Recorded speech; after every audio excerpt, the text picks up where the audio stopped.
और दिल्ली में जारी पानी का संकट खत्म होने का नाम नहीं ले रहा है। 60 सेकंड की इस रिपोर्ट में देखिए देश की राजधानी से सामने आई कुछ फिक्र बढ़ाने वाली तस्वीरें। दिल्ली के रास्तों पर पानी के लिए खाली बाल्टियों की तस्वीरें देखिए, जहां टैंकर आते ही पानी के लिए मारामारी शुरू हो जाती है। दिल्ली के कई हिस्सों में पानी के लिए लोगों को परेशानी का सामना करना पड़ रहा है। जल संकट को लेकर केजरीवाल सरकार के खिलाफ बीजेपी का प्रोटेस्ट भी जारी है। दिल्ली बीजेपी के अध्यक्ष वीरेंद्र सचदेवा और बीजेपी सांसद बांसुरी स्वराज ने कार्यकर्ताओं के साथ दिल्ली सरकार के खिलाफ विरोध मार्च निकाला। आम आदमी पार्टी की सरकार से निवेदन करना चाहूंगी कि प्रेस कॉन्फ्रेंस छोड़िए और आकर जो वादे आपने करे थे जरा देखिए किस व्यथा या किस स्थिति में आपने लोगों को लाके खड़ा कर दिया है। 1 दशक से आप यहाँ पर राज भोग रहे हैं लेकिन काम कुछ नहीं करा। बीजेपी सांसद प्रवीण खंडेलवाल ने कार्यकर्ताओं के साथ मोतीबाग कॉलोनी में दिल्ली सरकार के खिलाफ मार्च निकाला और केजरीवाल के इस्तीफे की मांग की। और दिल्ली में जारी जल संकट को लेकर पीएम मोदी ने दिल्ली सरकार से गुहार लगाई है। माफ करें, दिल्ली के जल संकट को लेकर प्रधानमंत्री मोदी से दिल्ली सरकार ने गुहार लगाई है और पीएम को जल मंत्री आतिशी ने एक चिट्ठी भी लिखी है। दिल्ली सरकार में मंत्री आतिशी ने राजधानी में जारी जल संकट को लेकर पीएम मोदी को खत लिखकर मामले में दखल देने की मांग की है।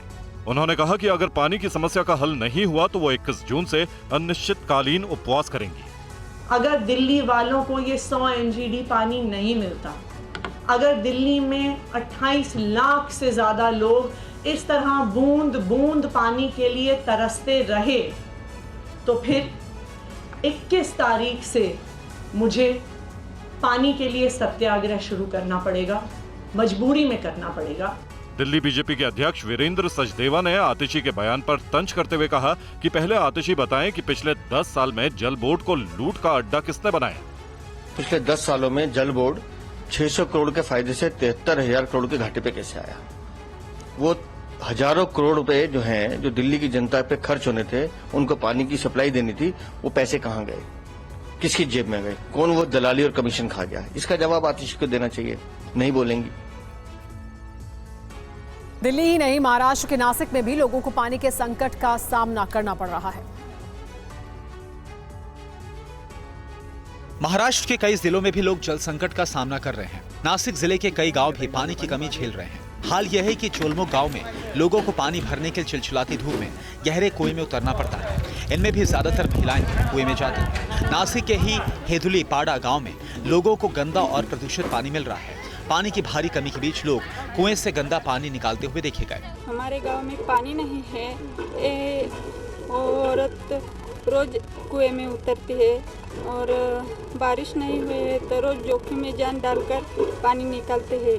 पानी नहीं मिल रहा है इसलिए उतर रहे थे, को लोग भाई लोगों को पानी दे रहे हैं। हमें रोज पानी चाहिए, पानी नहीं हमारे घर। सारी महिलाओं को मदद के लिए कहते, लेकिन वो लोगों का कहना है कि पिछले 5 साल से वो पानी की समस्या से जूझ रहे हैं। मई आते आते कुएं का पानी पूरी तरह से खत्म हो जाता है। उसके बाद उन्हें ऐसे ही पानी का इंतजाम करना पड़ता है। इतनी गंभीर समस्या के बावजूद सरकार और प्रशासन उनकी सुध नहीं ले रहे हैं। तो अलग अलग जगहों से आ रही रिपोर्ट ये साफ बता रही है कि उत्तर भारत गर्मी से इस वक्त जूझ रहा है। वहीं आसाम के कई जिलों में बाढ़ से कोहराम मचा हुआ है। करीमगंज में भूस्खलन की वजह से 3 नाबालिग सहित 5 लोगों की मौत हो गई। असम में बाढ़ की वजह से हालात गंभीर बने हुए हैं। राज्य के करीब 15 जिलों के 1.5 लाख से ज्यादा लोग बाढ़ से प्रभावित हैं। राज्य में अब तक बाढ़ की वजह से 25 से ज्यादा लोगों की जान जा चुकी है। असम राज्य आपदा प्रबंधन प्राधिकरण की रिपोर्ट के मुताबिक हैलाकांडी जिले में बाढ़ के पानी में डूबने से एक व्यक्ति की मौत हुई है।